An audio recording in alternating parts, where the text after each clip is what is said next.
Usul et Climax défoncent Pierre-Antoine de l'Humanité pour son rapport à Papacito. Vous allez voir, c'est assez intéressant. En fait, c'est un débat qu'il y a eu à l'UMA sur l'humour dans la politisation et notamment l'humour d'extrême droite. Ça parle de l'humour de Papacito à un moment donné. Et il y a une opposition entre Pierre-Antoine qui dit voilà, moi je regarde et tout, Papacito pour me renseigner sur la droite. Et puis Usul et Climax, ils disent ah, c'est pas normal que tu puisses regarder, c'est un truc vraiment, nous ça nous fait vomir et tout ça. Et il y a un vrai débat, il y a presque l'ambiance, elle est un peu vénère, quoi. Le gars, il prend cher, je trouve, Pierre-Antoine.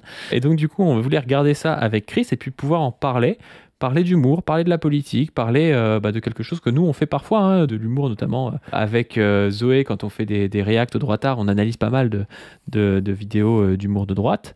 Donc voilà. Chris, comment est-ce que ça va aujourd'hui ? Ben, ça va bien, ouais, c'est un vrai sujet, l'humour de droite, d'extrême droite, parce que l'humour, c'est toujours un talent. Tu vois, c'est pas facile d'être drôle, et ça permet de faire passer des messages aussi. Je veux dire, on n'a jamais vu, par exemple, Finkielkraut faire des blagues, et c'est là qu'on reconnaît justement un imbécile. C'est un type qui n'a aucun humour, à qui on peut pas faire des blagues, voire même à qui on explique les blagues. Et donc, la droite et l'extrême droite... historiquement, n'était pas très très forte en blague, parce que quand tu es du côté du pouvoir, t'es pas très drôle. Mais ils ont créé un espace pendant le délitement du pouvoir sur lequel ils se pensaient oppositionnels, PS, UMP, critique, un peu sarcastique, des gauchistes, etc. sur Internet. Enfin, toi, tu connais ça, et Zoé et toi, vous connaissez ça mieux que moi. Je rattrape mon retard grâce à vous deux. Mais en fait, on se rend compte qu'il y a un talent de ridiculiser une société qui est là, se délite vraiment, qui est la société des années 90-2000. Et ce talent-là, on peut pas simplement le mépriser.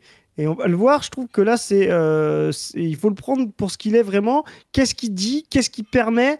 Vers où il nous entraîne? C'est quelque chose de dangereux, c'est un espèce d'acide, mais il faut le prendre de manière sérieuse et matérialiste et pas simplement dire j'y touche pas et personne ne devrait y toucher. Non, je veux pas paraphraser la phrase, tu sais, si vous ne vous occupez pas de politique, la politique s'occupera de vous. Mais voilà, si vous ne vous occupez pas de l'humour de droite, c'est lui qui s'occupera de vous à la fin et ce sera beaucoup moins drôle. Voilà.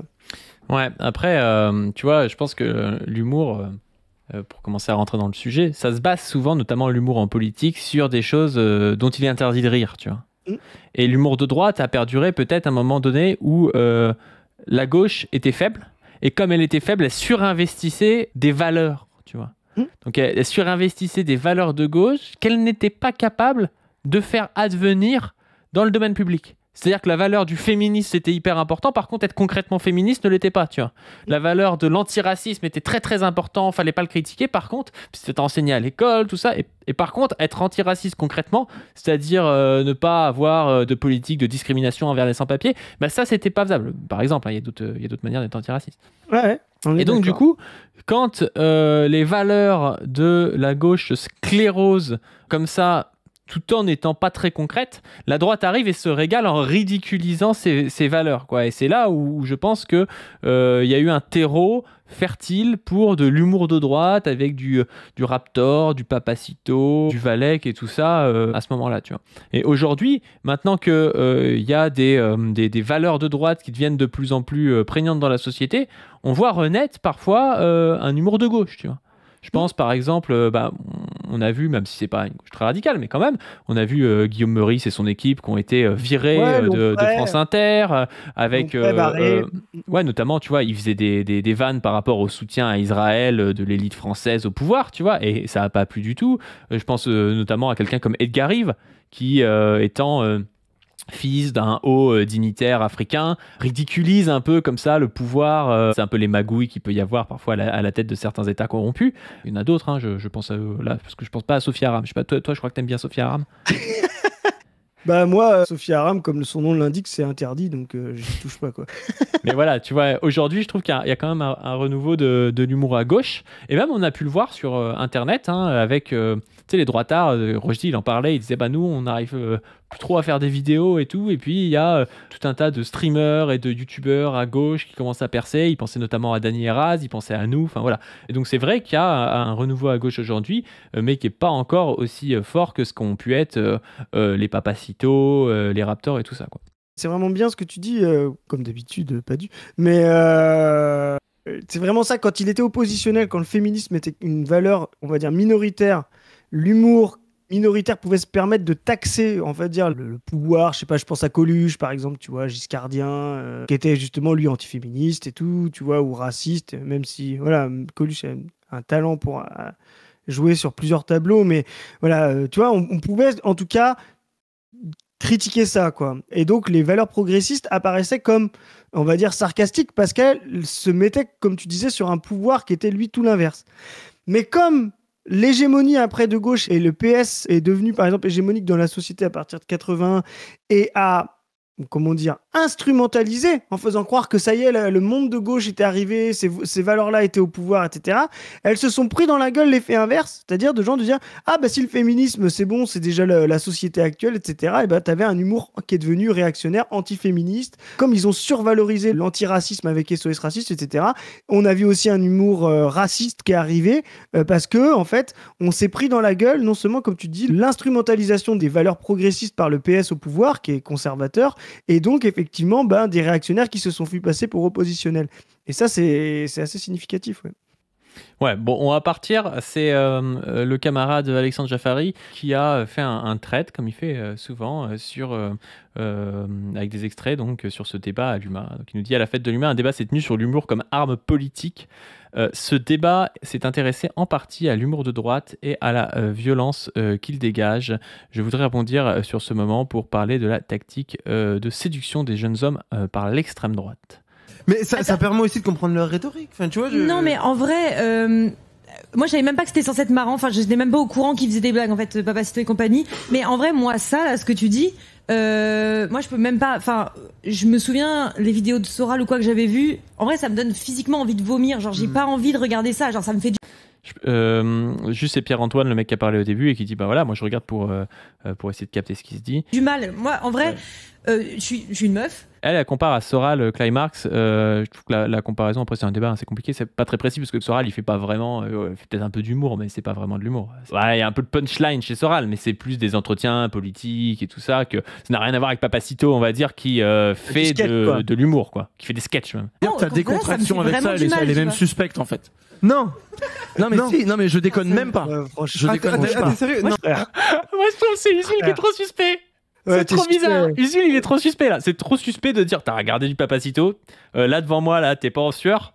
C'est suspect. Bah, c'est toi qui es suspect, je trouve, en disant ça. C'est super chelou, tu vois. T'essayes de prouver quoi et à qui, quoi. Après, c'est intéressant que. Alors, c'est marrant, elle vient sur Soral, qui est, comme tu dis, qui est pas du Papacito. Alors, Climax, juste pour info, t'as l'antidote à l'adhésion à Soral, c'est que t'es une meuf. C'est vraiment. Soral, c'est vraiment un truc par essence misogyne. C'est le mec qui a commencé par des trucs, des conseils de drague, un peu où vous êtes de la chasse aux femmes presque. Le mec se définissait comme un prédateur, tu vois. Donc oui, c'est sûr que quand t'es une meuf, Zoé nous avait dit pareil. Elle dit moi j'ai jamais pu tomber dans Soral. De toute façon, je suis une meuf, tu vois. L'antidote, quoi, être une meuf ou être voilà, c'est vraiment l'antidote à devenir soralien, quoi. Et d'ailleurs, toute sa vie, Soral, il a essayé de parler de tout un tas de sujets. À la fin, quand les mecs viennent faire dédicacer des livres, ils lui demandent des conseils de drague. Hein. C'est sa plus grande réussite ou son plus grand échec. Je ne sais pas comment il le considère. Donc déjà, c'est un peu hors sujet. Et en plus, justement, on n'analyse pas ce que tu dis. Nous, on essaie de montrer ce qu'est les structures mentales. On s'en fout de savoir ce que toi t'aimes ou ce que toi t'aimes pas. Là, on est dans le débat de... j'en sais rien, tu vois, genre t'aimes les huîtres ou t'aimes pas les huîtres. Je veux dire, on est au niveau 1 de la critique du jugement de Kant, quoi. Oui, là, on est dans le goût. Oui, toi, t'aimes pas. Bon, ok, on a dit ça. Très bien. Le côté genre, toi, t'aimes bien, t'arrives à le regarder, t'es suspect. Non, la question, c'est plutôt... Et pourquoi toi t'es dégoûté, pourquoi d'autres ne le sont pas, quelle structure mentale ça active et quel projet politique ça active. C'est pas par la violence gratuite en mode mais en fait t'as rigolé de ça, t'es une merde, dis pardon, qu'on va changer quoi que ce soit, quoi. Enfin, tu vois. En plus de ça, c'est Papacito, c'est large. Moi ça me fait pas rigoler quand il a un mannequin où il dit que c'est un insoumis et il commence à foutre des coups de couteau dedans, tu vois. Mais quand il se moque, je sais pas... d'un truc de merde et tout qui s'est passé dans la vie politique et tout, il peut être drôle. Papacito, il a un certain talent. En fait, moi j'ai l'impression que c'est comme si Usul il te disait ah mais t'aimes Céline en fait, t'es fasciste et tout. Enfin, frérot, je veux dire, il y a des gens de droite qui ont un talent, hein, et des fois tu peux même rigoler à un truc de Papacito tout en étant contre au niveau politique et presque questionner le fait que tu étais rigolé de ça, tu vois, mais c'est quand même vénère d'arriver à attaquer Pierre-Antoine, qui est un gars de gauche, qui fait le taf et qui te dit juste je regarde Papacito pour me renseigner sur l'extrême droite, alors qu'en plus je pense que Pierre-Antoine il assume pas, mais il regarde Papacito pour se renseigner sur l'extrême droite, et des fois il rigole à ce que dit Papacito, c'est sûr et certain, tu vois. Et moi ce que je trouve super suspect, c'est qu'Usul il fasse genre non mais c'est impossible de rigoler à un truc de Papacito, tu vois, c'est trop bizarre.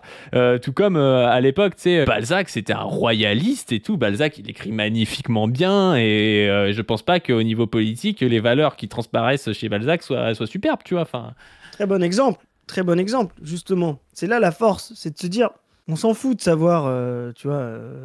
Et d'ailleurs, il est obligé de se défendre, là, le Pierre-Antoine, en se disant non, mais c'est pour analyser. Tu t'es fait bully d'un coup, dis la vérité. Tu vois, dis bah non, je trouve ça marrant. Personne dit je regarde Papacito pour faire un debunk avec Mathieu Burgalassi. Tu vois, mais vraiment, tout le monde s'en fout, tu vois. Et en fait, la signification de pourquoi c'est drôle est plus intéressante finalement que leur idéologie. Voilà. La question, c'est justement, qu'est-ce que ça dit de l'idéologie progressiste et de ses incapacités dans une certaine période, de fait que ce soit marrant de se moquer d'eux. Tu vois, les trucs qui disent les droitards, les gauchias, etc. Pourquoi c'était drôle à un moment donné de faire ça? Pourquoi il y a des gens qui ont rigolé alors qu'ils n'ont rien à voir avec cette vision du monde et le débouché politique? Pourquoi à un moment donné, ça fait rire des gens, même qui ne sont pas d'extrême droite? Et ça dit des choses sur, effectivement, une idéologie qui était peut-être un moment... un peu hors sol, quoi, tu vois, un peu facilement tenable dans des petits cercles, sur des fauteuils à l'humanité, tu vois, comme il fait là Usul, mais un peu ridicule, quoi. Et ce ridicule-là, tu sais, c'est le ridicule qu'on moque à la cour. Tu sais, c'est les ridicules du jésuitisme que moquait Molière, tu vois, ça veut pas dire que le jésuitisme avait tort ou que, tu vois, mais ce ridicule-là, c'est ce qu'ils ont réussi à faire. Et donc, moi, plutôt que de me dire, oui, j'ai rigolé à ça, on va donner les bons et les mauvais points, j'ai plutôt envie de dire, pourquoi, en fait, à un moment donné, c'était drôle de se moquer de l'idéologie progressiste. C'est ça le problème. Et notre problème en tant que progressiste, c'est de dire, mais en fait, ça doit jamais être drôle de se moquer, de vouloir être antiraciste, de vouloir être féministe, de vouloir être égalitaire. Ça doit être cringe. Et donc, si ça ne l'est pas, c'est que nous, on n'est pas à la hauteur, quoi.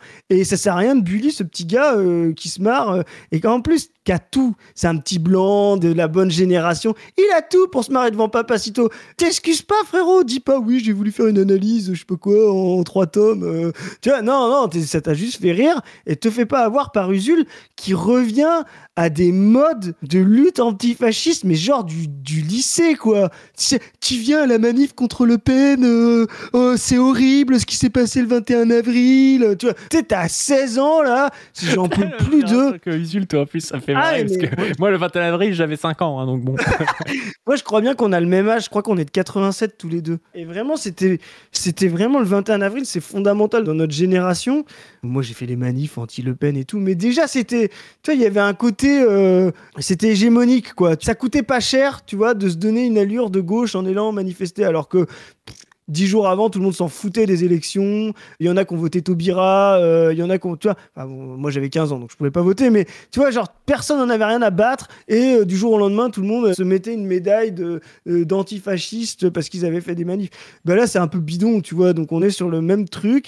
Et vraiment, là, j'ai vraiment l'argument de revenir au lycée. Ah, ça te fait rire, toi? Moi, j'aurais honte de le dire. Franchement, tu ferais mieux de te taire. Et déjà, c'est intéressant quand tu dis qu'il faut comprendre pourquoi est-ce que ça peut faire rire ou des choses comme ça. Autant, moi, je comprends tu vois, que ça fasse pas rire Climax, notamment Soral et même Papacito, parce qu'il est misogyne. Mais bon, tu peux être une meuf et rigoler devant Papacito pour d'autres questions, je pense. Il doit y en avoir. Mais autant Usul fait le forceur. En plus, il est beaucoup plus agressif, on va voir, avec Pierre-Antoine dans l'histoire. Mais tu vois, moi, c'est comme des fois, je vais à la messe de Noël, tu vois. Et j'ai ce truc de trouver ça beau, tu vois. Et de me dire, parfois, comment ça se fait qu'on n'a pas réussi à faire quelque chose d'aussi beau, qui réunisse autant les gens que le moment de Noël, où tu es avec ta famille, avec tes amis, avec des chants, avec des musiques et tout. Et je me dis, comment ça se fait qu'on n'arrive pas à faire quelque chose comme ça, tu vois, sous la République et tout. Et c'est quelque chose qui, si je le politise, peut être extrêmement réactionnaire, tu vois. Si je dis, il faut revenir à la France catholique, je sais pas trop quoi, qui est fantasmée et tout. Mais je vais pas faire genre en mode, non, moi quand je vais à la messe à Noël, je trouve ça horrible, tu vois, enfin, ce serait complètement con. Et quelqu'un qui viendrait me dire non, tu n'as pas le droit d'apprécier la messe à Noël, ce serait aussi complètement con, tu vois. Il faut juste essayer de comprendre d'où ça vient, avec quoi ça fait résonance. Est-ce qu'il n'y a pas aussi dans la société néolibérale actuelle, une sorte d'oubli parfois du collectif. Moi, je pense souvent, par exemple, au fait que, parce que je suis quelqu'un qui a fait des études, et encore, je n'ai pas fait des études très loin de là où habitent mes parents, tu vois, mais du fait que dans la société actuelle, on est souvent forcé, tu vois, de bouger de ville en ville. Moi, j'ai des amis comme ça, notamment ceux qui sont doctorants, post-doctorants et tout. Ils doivent faire un truc à un endroit, et puis après, ils font 3 ans à un endroit, et puis 3 ans, ils se retrouvent à 2000 bornes de là où ils étaient et tout. Et puis en fait, tu n'as pas de structure amicale et familiale qui arrive à te stabiliser à un endroit, et donc du coup tous ces moments-là de collectivité, parfois tu les rates. C'est exactement pareil, et c'est bien pire d'ailleurs que mes amis de ma classe, mes amis doctorants et post-doctorants, on va dire. C'est exactement pareil pour les migrants, hein. T'es parti d'un pays, t'as perdu ta famille et tout, et on est dans une société où à la fois on nous renie le droit de pouvoir bouger comme on veut, parce qu'il y a des endroits qui coûtent cher, parce qu'il y a des endroits où il y a des frontières, où t'as pas les papiers ou des choses comme ça, et à la fois on nous force à bouger pour trouver du travail ou trouver des formations et des choses comme ça. Et je pense que si des fois je fantasme aussi cette peste de Noël, c'est parce que c'est quelque chose qui, dans ma tête, est un peu en contradiction avec cette société libérale qui casse un peu le collectif, tu vois. Et je pense qu'il faut le penser comme problème politique de comment est-ce qu'on pourrait avoir une société qui ne casse pas le collectif, tu vois, et qui ne soit pas un retour à une société perdue comme le socialisme un peu petit bourgeois que décrivait Marx, tu vois. Alors moi, je te trouve pas du tout réac là-dessus, je te trouve même très robespierriste en fait, parce que c'est vraiment l'esprit de Robespierre quand le 8 juin 1794, il fait la fête de l'être suprême au Champ de Mars, voilà, où il essaie justement de transcender ce sacré réactionnaire de l'Église dans un sacré populaire, alors avec toutes les... Voilà. Mais effectivement, cette question du sacré... et d'ailleurs, c'est aussi pour ça qu'ils ont grimpé aussi là-dessus, nos amis d'extrême droite, les droitaris. Ils essayent d'invoquer ça. Mais dans un retour à la con, allez, on met sur latin, t'arrives, tu comprends rien. Voilà, exactement, tu vois. Mais ça dit la même chose, la critique, l'humour, le sacré, etc., qu'ils essayent de renvoyer à la gueule du mouvement progressiste, c'est-à-dire nous.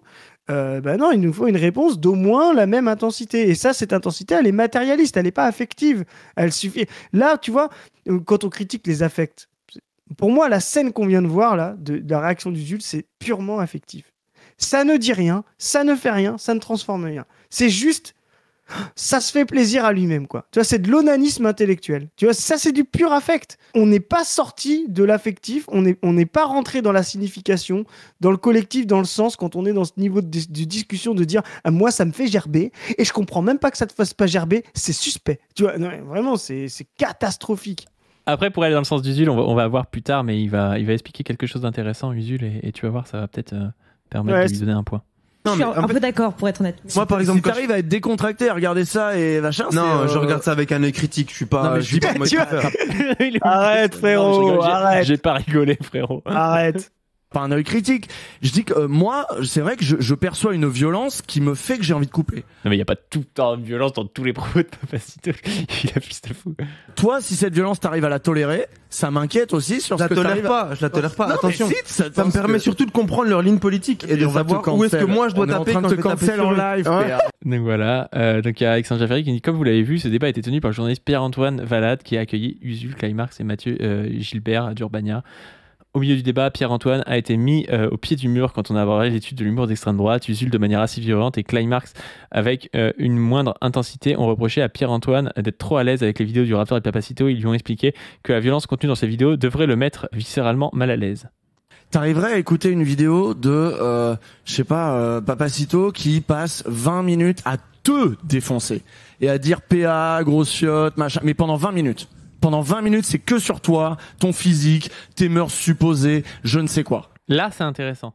Pourquoi ? Parce que Usul, s'il a peut-être cette... c'est là on peut lui donner un peu un point, ou au moins l'excuser un petit peu. C'est parce que Usul, c'est un peu la tête de proue de la gauche sur Internet.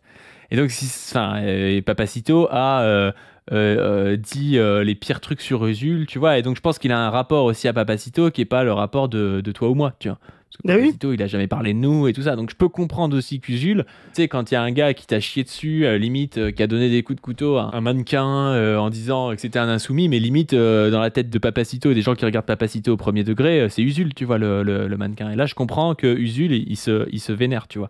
Même si ça reste quelque chose d'affectif et sur le plan politique, nous, on peut peut-être l'analyser un peu plus froidement que lui, du coup. Non, mais on est d'accord. Mais c'est ce qu'on disait tout à l'heure. C'est de dire pourquoi à un moment donné être un jeune homme blanc, ça fait rire, quoi. Tu vois? Qu'est-ce qui fait la distance? Qu'est-ce que ça dit de la société? Justement, que lui, quand il voit l'humour de Papacito, ça tape sur des gens qui ne sont pas lui, dont il ne se sent pas en communauté, et du coup, ça le fait rire, tu vois. Ça devient plus intéressant. Mais l'attaque d'avant de dire « Oui, c'est pas toi, donc ça te fait rire », oui, mais c'est ça le point intéressant, Usul. C'est pas que ça te fasse rire, c'est que justement, c'est pas toi dont parle Papacito. Et pourquoi c'est pas toi? Et pourquoi un jeune homme blanc de 25 ans... Il va le dire, ça, Usul. Bah vas-y. Je pense pas. C'est précisément parce qu'il parle pas de toi que t'arrives à l'écouter. Oui, c'est évident. Mais il parle des femmes, mais il parle etc. Et donc il y a des gens, quand ils écoutent ça, ils ont l'impression de se faire eux insulter, et ils sentent un truc, une violence qui est pas possible. Donc ta tolérance au truc, tu vois, c'est peut-être parce qu'il parle pas de toi. Peut-être. C'est bizarre parce qu'il parle des gauchistes. Peut-être non, mais ça c'est n'importe quoi, et d'autant plus non mais il est hyper là en plus de ça, Usul, je pense que il y a pas mal de racisés aussi dans le public de Papacito, tu vois. Donc autant quand t'es une meuf c'est compliqué d'écouter Papacito, autant Papacito tient un discours qui est raciste, et il y a plein de jeunes mecs maghrébins ou noirs qui vont regarder Papacito, tu vois. Donc c'est même pas si vrai que ça. Enfin, voilà, c'est pas une source exacte, tu vois. Le Raptor, il est racisé. Je sais pas qui d'autre là. Valek, il est racisé. Greg Toussaint, il est racisé. El Ryan est racisé. Ils sont très racisés là-dedans parce que c'est beaucoup des gens qui se regroupent autour du masculinisme. Hein. Et donc de dire que les mœurs des Maghrébins, par exemple, ou des Albanais, ou je ne sais pas trop quoi, tu vois, c'est d'être plus masculin que les hommes blancs mondialisés qui sont devenus des cucks et tout ça. Tu vois, t'as tout ce discours-là, tu vois, qui est un discours qui allait aussi avec Soral. Hein. Soral était là-dedans. Hein. L'alliance des cathos et des musulmans contre les individus métrosexuels blancs, je sais pas quoi, tu vois. Et c'est là en plus où il est malhonnête, ou alors il est bête, Usul. Mais tu vois, c'est pas les gauchistes. Tu vois, là, c'est juste, là, il veut juste se le faire. On a compris qu'il voulait se le faire en face, tu vois. Mais c'est pas les gauchistes, justement. C'est plus fin que ça. C'est les hommes féministes. Les hommes progressistes sur le droit des femmes et sur l'égalité homme-femme. C'est pas tout à fait la même chose qu'être gauchiste, parce que ces discours soraliens survalorisaient aussi la virilité soviétique, ou tu vois ce que je veux dire, c'est pas simplement le fait d'être anticapitaliste de gauche, ils ont toujours navigué entre ça. Donc faire croire que c'est juste les gauchistes pour jouer au plus gauchiste que le plus gauchiste, c'est pas sûrement pour obtenir des points sur le canapé, mais tu vois, je trouve ça ridicule et en plus pas précis, quoi. Non, mais il parle pas que de ça. Il parle pas que de ça. Vraiment le couler. La même Climax, elle lui dit. Non, d'attaquer pour le coup, je réfléchis à voix haute aussi.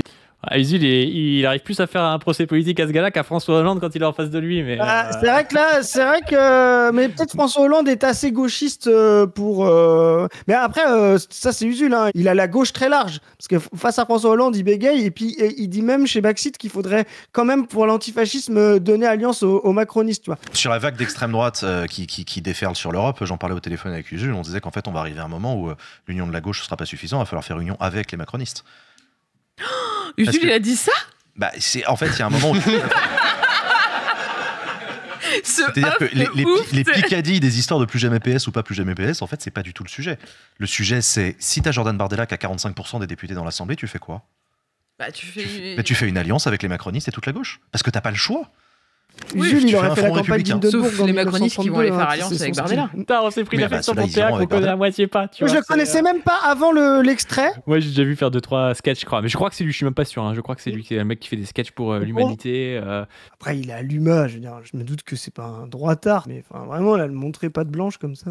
En plus de cela, de manière diffuse tout au long de la discussion, Usul, Climax et Mathieu ont affirmé de manière péremptoire que l'humour de l'extrême droite n'était pas drôle. Ouais. Pour moi, ils ont complètement loupé le coche et ont fait preuve de suffisance. Non, mais surtout qu'en plus, c'est pas drôle. Il a raison, Alexandre. Ça dépend pour qui, tu vois. C'est comme si tu disais le programme de l'extrême droite, il donne pas envie de voter. D'accord, toi, t'as pas envie de voter pour, ok, mais il y a des gens qui votent pour. L'analyse politique, elle commence là. Il y a des gens qui votent pour, toi, t'as pas envie de voter, pourquoi? C'est ça l'analyse politique. Si c'était pas drôle, il y aurait pas de débat sur l'humour d'extrême droite, puisque par définition, il n'existerait pas. Tu vois, Papacito, il fait des entretiens, avec des sketchs, il fait 4 millions de vues, mais c'est pas drôle et on doit dire ça n'existe pas, tu vois. C'est bien, tant mieux, mais là t'as un rapport au réel qui est particulier, quoi, tu vois. C'est pas de l'humour, c'est pas drôle. Moi j'ai pari, c'est pas drôle. En vrai, j'y repense quand il dit, en gros, il lui dit, ouais, c'est parce que t'es pas un gauchiste et que t'es blanc que tu rigoles. En vrai, je vais être méchant, mais je pense que le public d'Usul est plus blanc que le public de Papacito. Mais c'est sûr et certain. C'est sûr et certain.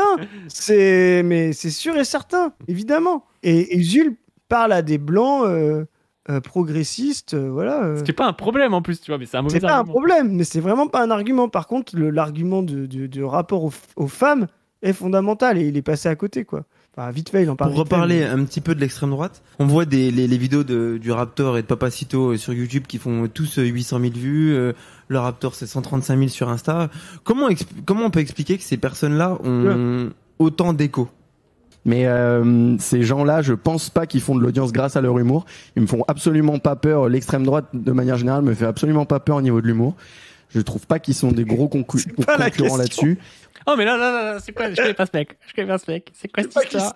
Ils font pas peur à cause de leur humour, ok. Faut jamais avoir regardé un truc de ces types-là pour se dire putain, franchement, en vrai, c'est vrai que. Moi, je pense que j'ai regardé, ou en tout cas, je pense que j'ai vu des extraits. Encore une parodie. On dirait une autothérapie de blanc. C'est que des blancs de cause en plus, de gauche, tu vois, genre, en 2014, j'ai vu une vidéo, j'ai rigolé, non. Tu sais, c'est genre le truc d'Amazon, là. On va être que des gauchistes blancs. LOL, Kiri sort, tu sais. LOL, Kiri a des blagues d'extrême droite, sort, tu vois, vraiment, on va faire un... Non, mais c'est les alcooliques anonymes version humour de droite. Tu vois ce que c'est, le truc de Prime, là, LOL, Kiri sort? Non. Tu vois, je connais un truc. Mais c'est beaucoup plus boomer, c'est pour ça que tu connais pas. C'est un truc où tu mets des humoristes et en fait, ils doivent se faire rire entre eux. Tu vois, t'as Pierre Ninet, machin, tout. Ils doivent se faire rire entre eux et si tu rigoles, bah tu sors, quoi. Tu vois, c'est un jeu, quoi. Tu vois, si tu rigoles des blagues de l'autre, tu sors. Bah là, en fait, on les met, là, les blancs, là, et s'ils rigolent d'un truc d'extrême droite, ils sortent, quoi. Enfin, on dirait. Mais surtout qu'en plus, tu vois, genre. Le mec, il arrive, il dit voilà, bah, ils font 800 000 vues, Papacito, je te promets, sur les entretiens choc à la grande époque, là, il faisait 3-4 millions de vues, tu vois, sur des sketchs et tout. Et le truc, c'est que limite, si c'est pas de l'humour et c'est que les gens adhèrent à son discours, c'est beaucoup plus inquiétant que si c'est parce que les gens rigolent. Et là, ils en parlent parce que s'il y a 4 millions de personnes qui adhèrent au discours de Papacito, ça envoie. Ça veut dire que le gars, ça veut dire que Papacito, en tant qu'homme politique, fait 8 fois plus de vues que Mélenchon, tu vois. Et c'est surtout qu'en plus, opposer l'un et l'autre, c'est débile. Tu sais, c'est comme s'il y a un gars qui disait moi, le style de Bagatelle pour un massacre de Louis-Ferdinand Céline ne me fait pas peur, c'est ce qu'il dit. Mais en fait, le problème de Louis-Ferdinand Céline et de Bagatelle, c'est justement son style. C'est ça qui fait que ça devient un vecteur beaucoup plus puissant d'idées nauséabondes, antisémites, parce que c'est un très grand écrivain qui a fait Voyage au bout de la nuit, m'aura crédit. Justement, c'est-à-dire qu'un propos dégueulasse de raciste, justement, s'il est sous un style ou sous une forme minable, il va pas se diffuser de la même manière que s'il est drôle, tu vois. Donc opposer l'un et l'autre, vraiment, c'est ridicule, quoi. On parlera pas dans cette émission de l'écrivain préféré de Chris, parce que sinon, il va faire une syncope. Hein. Et Zoé, on est deux sur cette ligne. Et c'est pas très marrant, hein. Ben, ça fait marrer des gens, en fait. Est-ce qu'on a déjà regardé un truc d'extrême droite qui nous a fait marrer? Est-ce qu'on a déjà vu? On est vraiment dans la thérapie, hein. Moi, j'ai jamais rigolé de ma vie à une blague, en fait. Il y a jamais. Parce qu'en plus, l'immense majorité des blagues, c'est se moquer de trucs qui vont en fait exclure une partie de la population. Alors, il y a des blagues sur les bourgeois et tout, tu vois, sur les dominants. Mais faut arrêter de faire croire que le mec n'a rigolé dans sa vie que des blagues sur les dominants. Tu vois, il a jamais rigolé une blague sur un grand, sur un petit, sur un gros, sur un maigre ou je sais pas quoi. Enfin, il y a toujours des blagues comme ça. T'as le second degré, t'as le troisième degré. Je veux dire, la série The Office. Toi, tu connais pas The Office, moi, mais avec aucune série. Moi. Avec Steve, c'est vrai. Bon, faut que je dise ça. Avec Steve Carell. Tu vois, c'est une série qui est faite. Vraiment, Steve Carell, c'est l'incarnation du type qui n'a pas compris le changement idéologique. Enfin, dans la société américaine, du rapport aux Noirs, aux femmes, et qui dit toutes les pires saloperies racistes, en se croyant progressiste. Vraiment. Et donc, tu as un deuxième, un troisième. Si tu prends Steve... Moi, par exemple, ma compagne, elle n'arrive pas à regarder ça.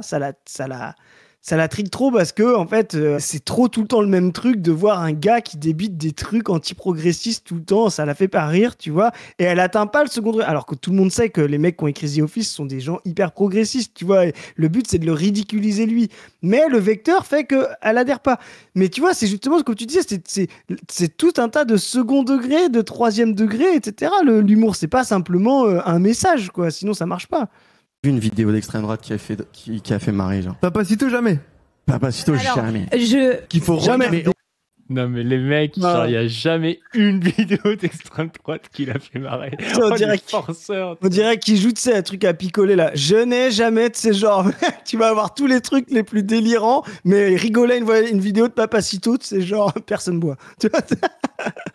En plus, Papacito, encore une fois, quand tu parlais de talent, il est drôle parce qu'il fait des accents, il est drôle Oui. parce qu'il fait des imitations de rugbyman ou des choses comme ça, tu vois. Enfin, c'est aussi ça, tu vois. C'est pas foncièrement un truc d'extrême droite quand il fait ça en plus, tu vois. Enfin... Moi, je connais pas bien, mais il a aussi, j'ai l'impression, tu vois, une facilité à faire du discours qu'avait Soral, là, tu sais, à parler. Ah non, mais il est fort. Ouais, c'est ça qui est fort. On a regardé, moi j'ai regardé 3-4 trucs et je fais ok c'est ça. Ouais Visigoth, je vais lui mettre un truc dans le cul, dans la gueule, comme un chevalier templier chrétien, j'en sais rien. Et c'est toujours la même chose et ça tourne un peu. Alors ouais ok, il y a un peu de travail de choix de mots, oui il y a un peu de travail d'écriture. C'est de la poésie mais elle est dégueulasse. Mais c'est de la poésie. Mais sur... Non mais en vrai, en plus il peut être drôle en plus tu vois. Si on enlève, moi je demande aux gens de faire cet exercice. Si on enlève tous les bouts où ça évoque Papacito, l'extrême droite et tout, on pourrait croire que c'est des gens qui parlent du porno. Tu sais, genre, non, j'en ai jamais regardé. J'en ai regardé, mais pour étudier. Mais vite fait, non, mais c'est pour voir, tu vois, genre, et là, Jules qui dit, non, mais juste 3 minutes, et puis en fait, tu sais, on dirait vraiment. C'est toujours la même chose, il baise, et puis voilà. Un discours. Ouais, il y a peut-être un travail sur les mots vite fait, mais en fait, on dirait que ça. On dirait que c'est ça, quoi.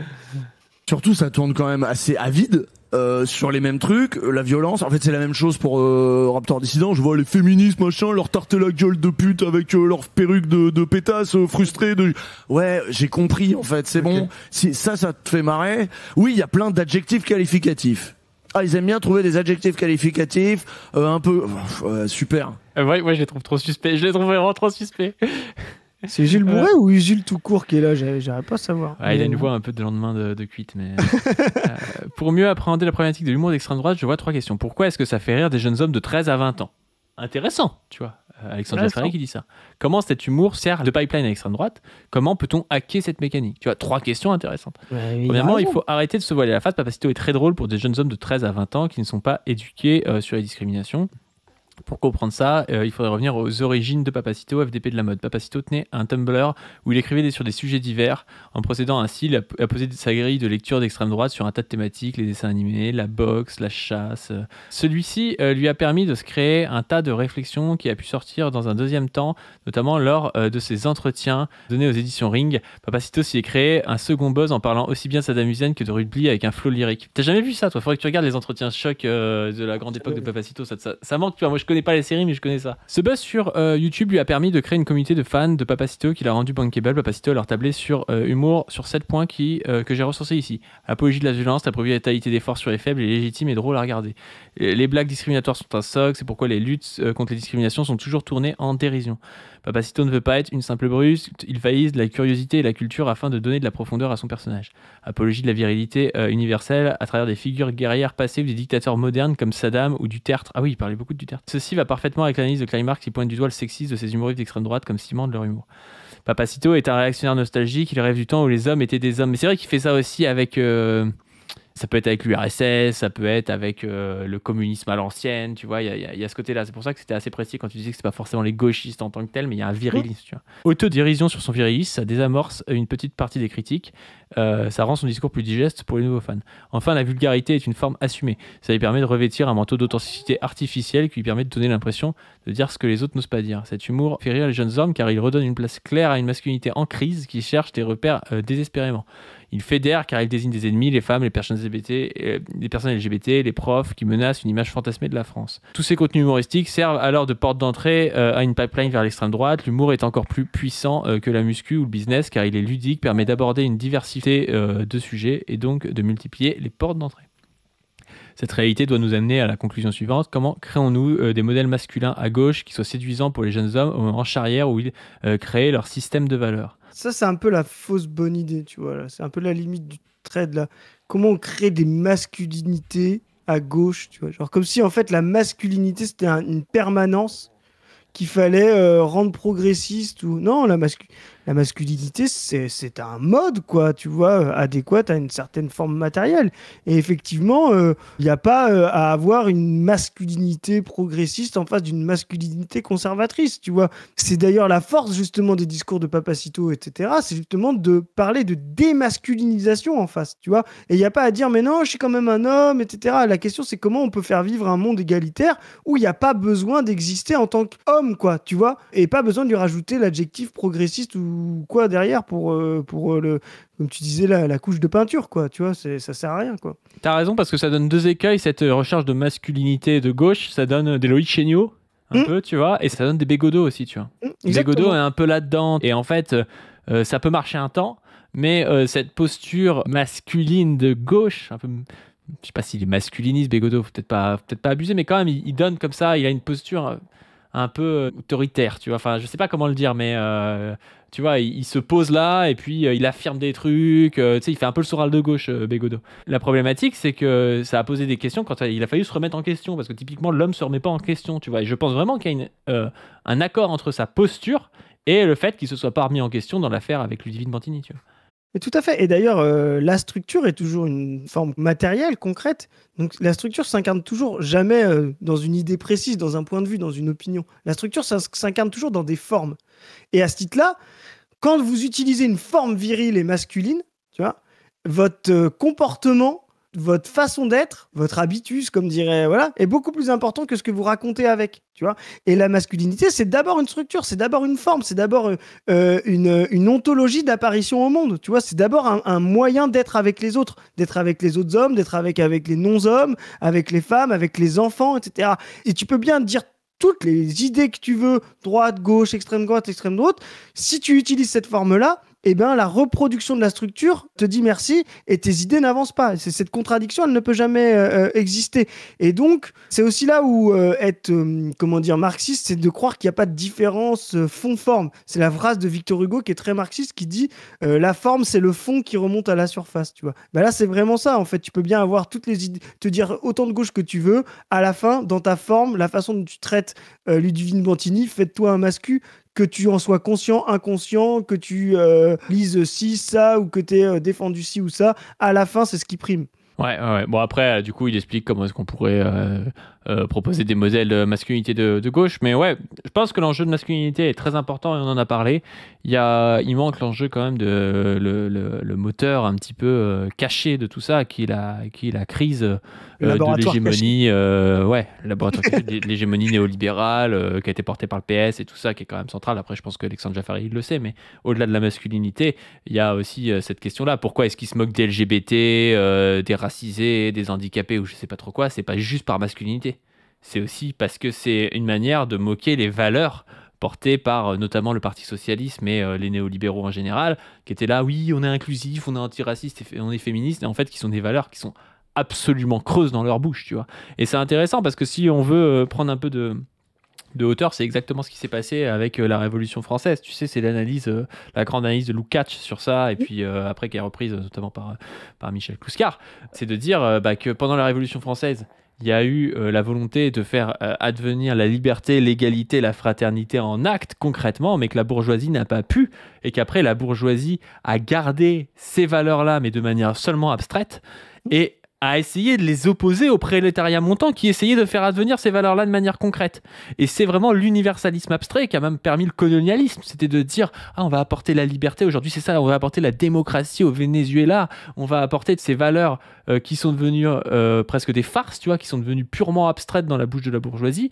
Et donc, on pourrait avoir, et on en a eu même dans l'histoire, des gens qui viennent se moquer de la liberté, qui viennent se moquer de la démocratie, qui viennent faire de l'humour sur des valeurs abstraites parce qu'elles sont ridicules dans la bouche de la bourgeoisie.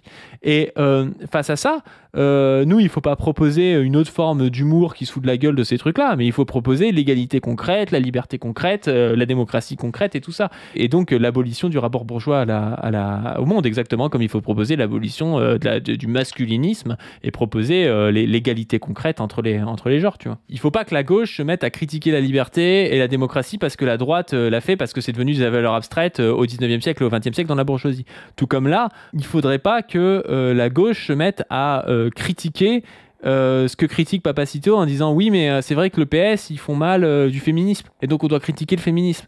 C'est vrai que le PS, ils font mal de l'antiracisme, donc on doit critiquer l'antiracisme. Non, on doit prendre ce cheval et l'opposer à Papacito en disant bah tu te moques du féminisme, mais en fait le féminisme réel c'est ça, et on va gagner contre toi en proposant un projet qui est égalitaire. Et c'est pour ça qu'il ne faut pas reprendre le masculinisme à notre compte, mais justement proposer une véritable abolition du masculinisme, ce qu'a été incapable de faire le Parti socialiste. Tu vois. Mais en plus, tu as raison, parce que tout ça, ça a aussi été mobilisé. Bah, nous, les rouges-bruns, c'était ça. Tu as des gens qui sont droitards, je pense que c'est un libéral droitard, Papacito. Mais tu as des gens qui sont rouges-bruns, qui ont dit d'accord avec Papacito. La gauche nous a cassé les couilles avec le féminisme et l'antiracisme, donc nous, on va être la gauche contre ça. Tu sais, ça a donné tous les rouges-bruns, République souveraine, les Charles, je sais pas quoi, l'IHT, t'as cité Chéniaud, et nous, ça a été nos premiers adversaires. Non, justement, c'était de dire, mais non, en fait, la masculinité, il n'y a pas à la mobiliser. C'est comme la blanchité, personne n'oserait dire, il faut qu'on ait une vision positive de la blanchité. Tu vois, non, en fait, non, on va pas mobiliser positivement la blanchité. On va abolir la race, abolir la blanchité, abolir la masculinité, faire en sorte que ce monde égalitaire puisse exister sans que cette carte-là ne soit un atout. Tu vois, et bien c'est ça la tâche des progressistes, c'est de faire en sorte que jouer des rôles de masculinité, ça ne soit pas un atout. Jouer des rôles de blanchité, ça ne soit pas un atout. Jouer des rôles de classe, ça ne soit pas un atout. C'est ça le monde progressiste et égalitaire. C'est de mettre en avant l'identité indépendamment de ces cartes-là, quoi. Sur ce, n'hésitez pas à nous dire ce que vous en pensez et si vous avez déjà rigolé à une blague de droite. À ce moment-là, il faut peut-être aller vous confesser quand même. N'hésitez pas à vous abonner à cette chaîne, à aller voir sur ma chaîne personnelle la dernière vidéo qui est sortie sur la science et même les autres vidéos. N'hésitez pas à aller voir Position Revue, à vous abonner à nos Insta, Twitter, TikTok et puis aussi au compte d'Alexandre Chaffari sur Twitter. Et sur ce, on vous dit à plus. Salut.